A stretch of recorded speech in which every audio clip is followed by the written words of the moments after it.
नमस्कार, तिसरा डोळा न्यूज मध्ये आपलं स्वागत। मी सतीश चव्हाण। पाहूया आजच्या काही ठळक घडामोडी।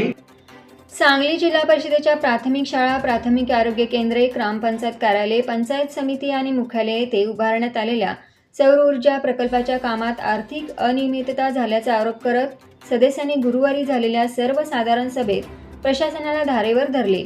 नेट मीटरिंगची प्रक्रिया पूर्ण न होता ठेकेदारांना कोट्यावधी रुपयांची बिले अदा केल्याचा मुद्दा उपस्थित करत चौकशीची मागणी केली।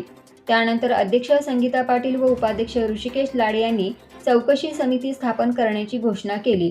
दरम्यान समितीचा अहवाल प्राप्त झाल्याशिवाय कोणतीही नवीन देयके दिली जाणार नाहीत। तसेच चुकीच्या पद्धतीने देयके अदा केल्याचे चौकशीत निष्पन्न झाल्यास संबंधितांकडून रक्कम वसूल करण्यात येईल, असे विशाल नरवाडे यांनी सांगितले।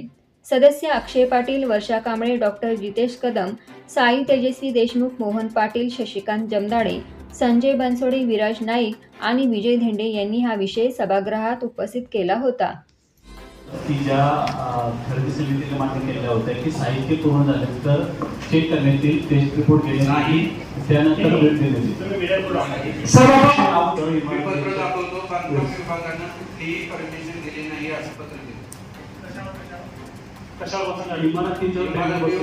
सोलर पॅनल बसवायसाठी परमिशन द्यायला पाहिजे, शिवची परमिशन घेतली सर आपण, बांधकाम विभागानं पत्र का दिलं? त्याची कल्पना जिल्हा परिषद नवीन इमारत पाणी पुरवठा विभाग सांगली या इमारतीवरील टेरेसवर सौर ऊर्जा प्रकल्प उभारणी केलेली आहे। त्या सौर ऊर्जा प्रकल्पाच्या उभारणीसाठी या कार्यालयाकडून परवानगी देण्यात आलेली नाही। शैलजा गायकवाड, जनमाहिती अधिकारी, पत्र आहे। यूट्यूबवर सर्च करा तिसरा डोळा। तिसरा डोळा चॅनलला सबस्क्राईब करा।